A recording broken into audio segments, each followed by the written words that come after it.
Hello everyone, welcome to Daily Prelims Facts, in which we discuss the important news from the Hindu, Indian Express and PIB. So today is 5th of November 2022 and our first topic is recently Indian Army has registered IPR of new combat uniform. So अभी recently क्या हुआ? Indian Army ने register किया IPR के लिए. So what is IPR? IPR stands for Intellectual Property Right. Intellectual Property Right. So what is intellectual property right?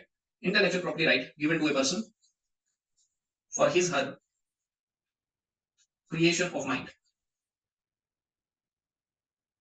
So जो भी आपकी क्रिएशन है, रिसर्च एंड डेवलपमेंट है, इनोवेशन है, तो उसके ऊपर आपकी ओनरशिप होती है. सो आप अपनी ओनरशिप को आप कैसे रजिस्टर कर सकते हैं? आप रजिस्टर कर सकते हैं थ्रू आईपीआर. अगर आईपीआर की बात करी जाए तो आईपीआर तीन तरह का होता है. One is patent, then copyright and trademark. तो तीन तरह से आप इंटेलेक्चुअल प्रॉपर्टी राइट रजिस्टर कर सकते हैं through patent, copyright and trademark. So अभी इंडियन आर्मी ने रजिस्टर किया आईपीआर. क्यों किया है? ताकि उनको ऑनरशिप मिल सके किसकी? कॉम्बैट यूनिफॉर्म के डिजाइन की. ठीक है, तो इससे क्या होगा? ऑनरशिप मिलेगी इंडियन आर्मी को कॉम्बैट यूनिफॉर्म के डिजाइन की. अगर इसकी बात करी जाए तो इसको कंप्लीट किसने किया? इसको कंप्लीट किया controller general of patent, design and trademark, जो कि कहां पे है? कोलकाता में. अगर इस कॉम्बैट यूनिफॉर्म की बात करी जाए तो बेसिकली इसका डिजाइन पहले ही अनवील्ड हो चुका था 15 जनवरी 2022 को. अगर बात करी जाए 15 जनवरी की, तो 15 जनवरी को मनाया जाता है आर्मी डे. कमेंट बॉक्स में आपको बताना है कि नेवी डे कब मनाया जाता है, एयरफोर्स डे कब मनाया जाता है. इसके अलावा नेवी का जो न्यू फ्लैग एडॉप्ट करा गया है इंडियन नेवी के द्वारा, सो उसका नाम क्या है, ये भी आपको कमेंट बॉक्स में लिखना है. नेक्स्ट न्यूज है India's urban transport seminar and expo. So ये कहां पे हुआ? ये हुआ कोची में 4 नवंबर 2022 को. इसमें कौन कौन पार्टिसिपेट कर रहा है? सो union minister of housing and urban affair जो कि हैं Hardeep Singh Puri and chief minister of Kerala Pinarayi Vijayan, ये इस मीटिंग को इनॉग्रेट कर रहे हैं. अगर देखा जाए इसके ऑब्जेक्टिव को, तो ऑब्जेक्टिव यही है infrastructure as well as transportation. So transportation को के लिए काम करना है, इंफ्रास्ट्रक्चर के लिए काम करना है, ताकि ट्रांसपोर्टेशन कॉस्ट कम हो सके. ट्रांसपोर्टेशन कॉस्ट जो है वो चीजों के प्राइसेस को बढ़ाती है. सो this is a big issue. और प्राइसेस जो बढ़ते हैं तो इंडिया के प्रोडक्ट कॉम्पिटिटिव नहीं रहते हैं इंटरनेशनल मार्केट में. सो एक्सपोर्ट जो है वो हमारा कॉम्पिटिटिव नहीं रहता है as compare to other countries. So अभी ट्रांसपोर्टेशन को लेके भारत सरकार जो है वो काफी प्रोजेक्ट्स लेके आ रही है, बहुत ज्यादा प्रोजेक्ट्स पे ऑलरेडी काम कर रही है. नेक्स्ट न्यूज की बात करी जाए तो अभी नेशनल टेक्निकल टेक्सटाइल, ये टर्म न्यूज में है. क्यों न्यूज में है? क्योंकि 20 स्ट्रेटेजिक प्रोजेक्ट सैंक्शन करे गए हैं हमारे टेक्सटाइल मिनिस्टर पीयूष गोयल जी के द्वारा. तो 20 स्ट्रेटेजिक रिसर्च प्रोजेक्ट्स में क्या है? सो बेसिकली इसमें फाइबर्स के बारे में है, एग्रो टेक्सटाइल, स्मार्ट टेक्सटाइल को डेवलप करने की बात है. और ये सारे प्रोजेक्ट्स किसके अंदर आएंगे? National technical textile initiative. So ऐसा बोला जा रहा है कि इससे क्या होगा? इससे डेवलपमेंट होगी टेक्सटाइल इंडस्ट्री की इंडिया में. अगर टेक्सटाइल इंडस्ट्री की बात करी जाए तो टेक्सटाइल इंडस्ट्री बहुत बड़ी इंडस्ट्री है, इंडिया की लार्जेस्ट, अगर देखा जाए तो इंडिया की लार्जेस्ट इंडस्ट्री है. और ये लार्जेस्ट एम्प्लॉयमेंट भी देती है. अगर एम्प्लॉयमेंट की बात है तो सबसे ज्यादा एम्प्लॉयमेंट कौन सी इंडस्ट्री देती है? टेक्सटाइल इंडस्ट्री देती है, क्योंकि ये लेबर इंटेंसिव इंडस्ट्री है. लेबर इंटेंसिव इंडस्ट्री का मतलब है कि इसमें लेबर ज्यादा यूज होती है. दो तरह की इंडस्ट्री होती है. दो तरह की इंडस्ट्री कौन होती है? एक होती है कैपिटल इंडस्ट्री, कैपिटल इंडस्ट्री जिसमें कैपिटल पैसा चाहिए, और लेबर इंटेंसिव जिसमें लेबर चाहिए. सो ये रहता है. बट अगर टेक्सटाइल इंडस्ट्री की बात करी जाए ना, तो ये लॉस में भी काफी है. क्यों लॉस में है? क्योंकि इसमें रिसर्च एंड डेवलपमेंट की प्रॉब्लम है, इनोवेशन का इशू है, क्रिएटिविटी का इशू है, मशीनरी का इशू है, कैपिटल का भी इशू है. और देखा जाए तो जो लेबर है, लेबर के भी राइट्स का इशू है यहाँ पे. So with respect to textile industry, इसको दोबारा से ग्रो करवाने के लिए Indian government is working. So the Indian government is coming up with many schemes for this industry. Next है सीआरपीएफ रैपिड एक्शन फोर्स की न्यू आईजी चुनी गई हैं, जिनका नाम है Seema Dhundiya. Seema Dhundiya became the first women IG of CRPF rapid action force. तो ऐसा पहली बार हो रहा है कि कोई वुमेन आईजी बन रही है रैपिड रिस्पांस फोर्स की. तो इनकी अगर बात करी जाए तो she was the first women officer. She was the first women officer to join CRPF in 1987. She was also the chairman of Indian women's police team of the UN. और अगर इनकी बात करी जाए तो इनको प्रेसिडेंट मेडल भी मिला है for her outstanding services. So very important for the examination point of view. Next है 16th सेंचुरी के कॉइन अभी मिले हैं पुना क्याल से. पुना क्याल कहां पे है? तमिलनाडु में. तो ये 16th सेंचुरी के कॉइन है, प्रिंटिंग प्रेस भी यहाँ पे मिली है. अगर इन कॉइन्स की कंडीशंस को देखा जाए तो बेसिकली ये बोला जा रहा है कि ये प्री नाइक पीरियड से बिलोंग कर रही हैं, जो कि 16th और 17th सेंचुरी से बिलोंग करी जा रही है. ठीक है. सो pre Naik period is important for the examination point of view. आप इसके बारे में थोड़ा सर्च कर लीजिए.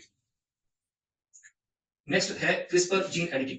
सो what do you mean by CRISPR? So CRISPR की फुल फॉर्म है clustered regularly interspaced float palindromic repeat. So अगर क्रिस्पर जीन एडिटिंग की बात करी जाए, so what do you mean by gene editing? Gene editing क्या होता है? जीन एडिटिंग होता है कि डीएनए को जो डीऑक्सी राइबोन्यूक्लिक एसिड है उसको इंसर्ट करना, डिलीट करना, मॉडिफाई करना एंड रिप्लेस करना in the living organism, in the genome of living organism.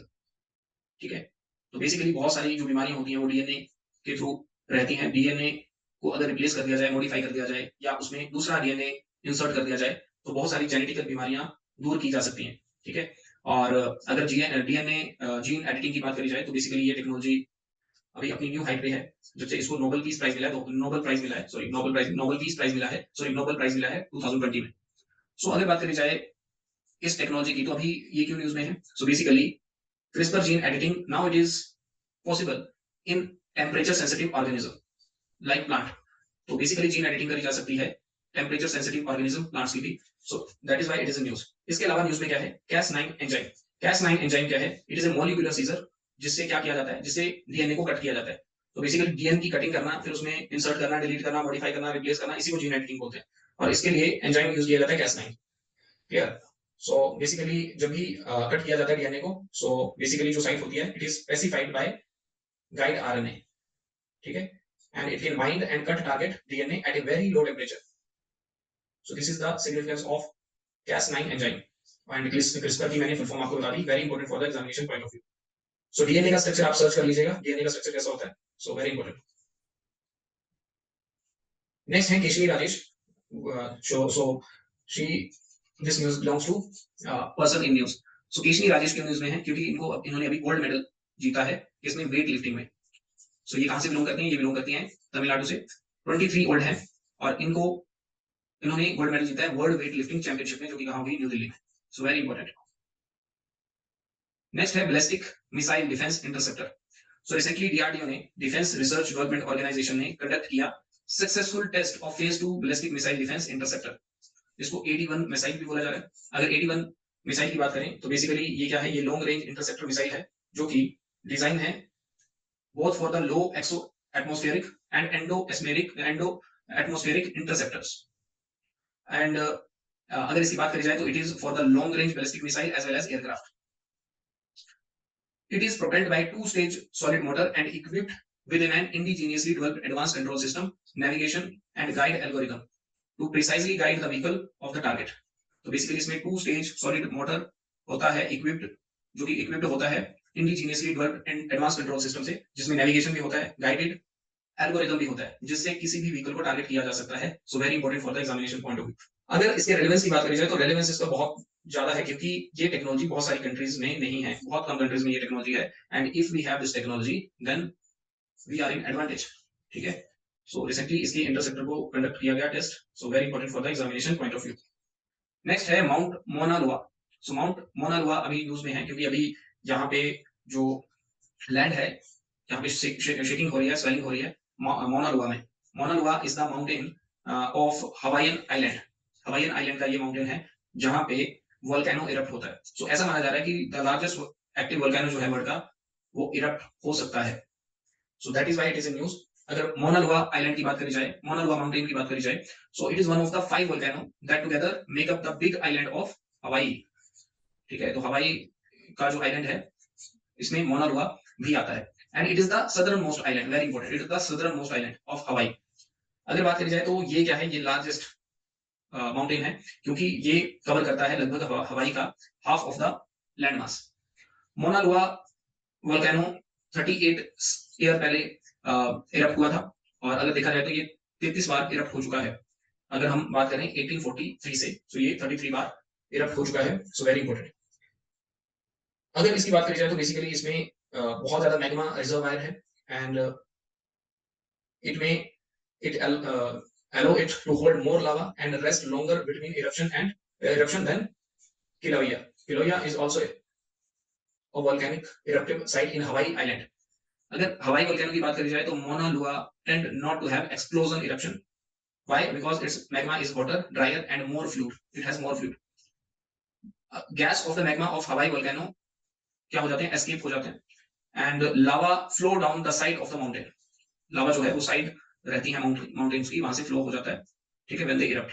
अगर हवाई वोल्केनो की बात करी जाए तो उसको शील्ड वोल्केनो भी बोलते हैं, क्योंकि ये कई सालों से over the hundred and thousands year ये फ्लो कर रहा है लावा, एंड जब लावा बाहर निकलता है तो वो कूल डाउन भी हो जाता है, एंड जिसके कारण एक शील्ड बन जाती है माउंटेन की परत के ऊपर, जिस मतलब शेप ऑफ वॉरियर शील्ड ले लेता है। ठीक है, तो इसलिए इसको शील्ड वोल्केनो भी बोला जाता है। Very important. Performance grading index news में है, तो ये किसके द्वारा लॉन्च किया जाता है? ये लॉन्च किया जाता है परफॉर्मेंस ग्रेडिंग इंडेक्स लॉन्च किया जाता है बेसिकली एजुकेशन मिनिस्ट्री के द्वारा। Very very important for the examination point of view. So education ministry basically performance grading index को निकालती है। इसको क्यों निकालती है, तो इसको देखते हैं। तो बेसिकली ये मेजर करता है performance of state and union territory on a uniform scale to analyse transformational change in the field of school education. School education में ट्रांसफॉर्मेशनल चेंज कैसे हुए, क्या हुए, तो बेसिकली ये उन चीजों की परफॉर्मेंस को मेजर करता है। अगर परफॉर्मेंस रेटिंग इंडेक्स की बात करी जाए तो इसमें 5 पैरामीटर्स हैं जिससे ये इंडेक्स निकाला जाता है। सो बेसिकली इसमें देखा जाता है कि लर्निंग आउटकम क्या है, एक्सेस टू एजुकेशन क्या है, क्या इक्विटी है, जैसे अगर बोला जाए कि boys and girls, so there is equity और नॉट। सो इंफ्रास्ट्रक्चर फैसिलिटी कैसी है, ठीक है, एंड गवर्नेंस प्रोसेस कैसी है, इन पैरामीटर से परफॉर्मेंस ग्रेडिंग इंडेक्स निकाला जाता है। So very important for the examination point of view. अगर देखा जाए कि कौन सी स्टेट ने इसमें टॉप किया है, सो महाराष्ट्र इसमें फर्स्ट है, पंजाब सेकंड है, एंड केरला थर्ड है। Maharashtra is first one.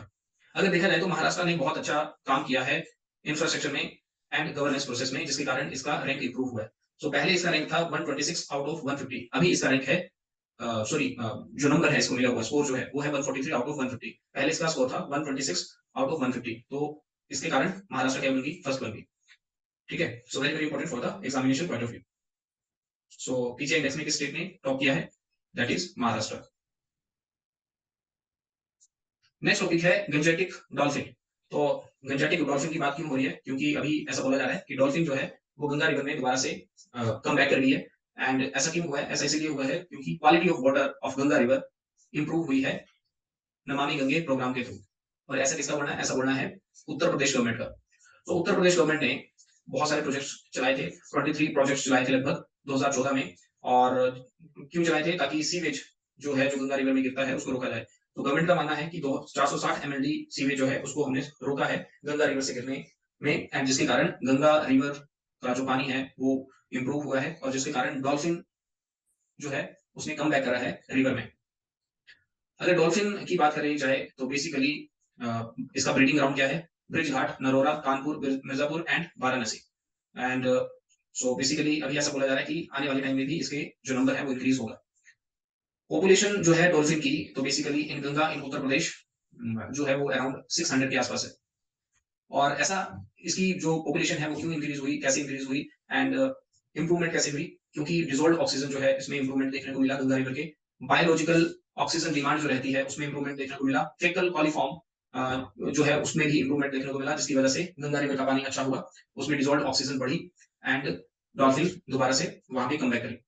ठीक है, और पीएच जो है, पीएच क्वालिटी जो है मतलब एसिडिटी ऑफ वाटर है वो भी काफी इंप्रूव हुई। सो very important for the examination point of view. Ganga dolphin again very important. ठीक है, तो डॉल्फिन जो है वो एक इंपॉर्टेंट टॉपिक है for the examination point of view. Next है नमामि गंगा प्रोजेक्ट। गंगा रिवर की बात है, एंड नमामि गंगा प्रोजेक्ट जो है वो 2014 में आया था। क्यों आया था 2014 में, ताकि गंगा रिवर को रिवाइव करना था। ठीक है, और गंगा रिवर को रिवाइव करना एक बहुत ही बड़ा चैलेंज था, क्योंकि बहुत ज्यादा प्लेसेस से गंगा रिवर में एक तरह से सीवेज हो गया, इंडस्ट्रियल वेस्ट हो गया, डोमेस्टिक वेस्ट हो गया, तो ये बहुत सारे पॉइंट से गंगा रिवर में गिर रहा था। ठीक है, तो अभी ये काफी ज्यादा इंप्रूव किया गया है एज पर द गवर्नमेंट, और जिसके कारण गंगा रिवर में बेसिकली पानी जो है वो सही हुआ है। So under the aegis of national mission for clean Ganga and state program management group and urban local bodies and Panchayati Raj institution इसमें इस प्रोजेक्ट में थे। ठीक है, तो Panchayati Raj institution, urban local body, state government, central government सभी ने मिलकर इंटीग्रेटेड अप्रोच के साथ इसमें इस प्रोग्राम में काम किया। ठीक है, तो अभी अगर इसको देखा जाए कि इसकी नीड क्या है, गंगा नमामि गंगा प्रोग्राम जो था वो उसकी जरूरत क्यों थी, तो बेसिकली अगर देखा जाए तो गंगा रिवर सबसे बड़ी नदी है, the longest river of India length wise is Ganga, and in term of volume of water wise it is Brahmaputra. So basically challenge यही था कि इतने ज्यादा पॉइंट्स हैं जहां पे गंगा रिवर जो है वो पोल्यूटेड हो रही है। तो बेसिकली इस चीज ये इतना बड़े चैलेंज को कैसे देखा जाए, तो दिस वाज द इशू। तो इसलिए इस प्रोग्राम की नीड थी, और इंटीग्रेटेड अप्रोच के साथ ही इसको सही किया जा सकता है।